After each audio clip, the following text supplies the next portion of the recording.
শোক সংবাদ। অত্যন্ত দুঃখ ও ভারাক্রান্ত হৃদয়ে জানানো যাচ্ছে যে শেরপুর ৩ আসনে বাংলাদেশ জামায়াতে ইসলামীর মনোনীত প্রার্থী, বিশিষ্ট সমাজসেবক ও ইসলামী আন্দোলনের একজন নিবেদিত কর্মী আলহাজ মোহাম্মদ নুরুজ্জামান বাদল গতকাল রাত আনুমানিক ২টার দিকে ময়মনসিংহের স্বদেশ হাসপাতালে ইন্তেকাল করেছেন। ইন্না লিল্লাহি ওয়া ইন্না ইলাইহি রাজিউন। মৃত্যুকালে তিনি দীর্ঘদিন যাবৎ কিডনি রোগে আক্রান্ত ছিলেন।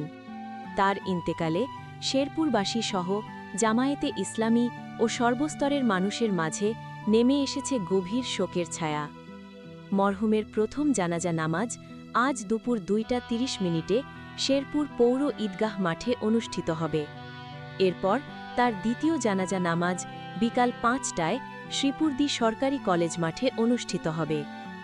আলহাজ মোহাম্মদ নুরুজ্জামান বাদল ছিলেন একজন সৎ, আদর্শবান ও জনবান্ধব নেতা। ইসলামী আদর্শ প্রতিষ্ঠা ও মানুষের কল্যাণে তার অবদান শেরপুরবাসী চিরদিন শ্রদ্ধার সঙ্গে স্মরণ করবে।